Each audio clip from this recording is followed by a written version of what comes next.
তার মধ্যে তুই ওকে জোর করে পরীক্ষাগুলো বসিয়েছিস, ওকে নিজের পায়ে দাঁড়ানোর স্বপ্ন দেখিয়েছিস। ভালো একটা দিশা পেয়েছে, এইটুকুই হয়তো তোর কাজ ছিল।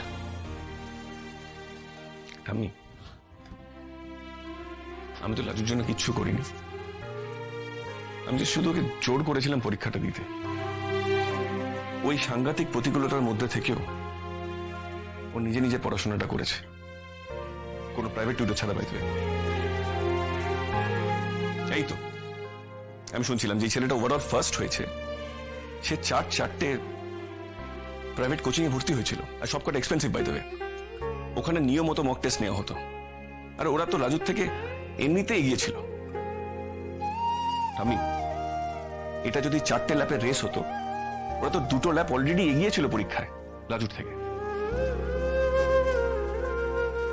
আমি লাজু এদের সকলের থেকে বেশি যোগ্য, বেশি ইন্টেলিজেন্ট, কারণ ও নিজের পিছিয়ে থাকা পুরোটা মেকআপ করে রেজাল্টটা করেছে।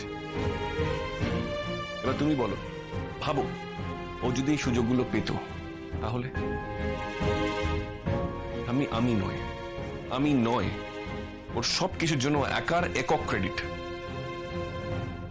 ও আমার নাম করেছে সকলের সামনে, সেটা ওর মহত্ব, আমার না।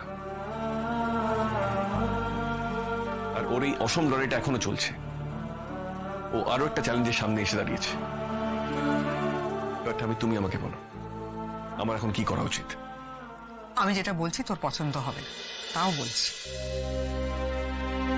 আমি বলবো ওর লড়াইটা ওকে ওর মতন করে লড়তে দে,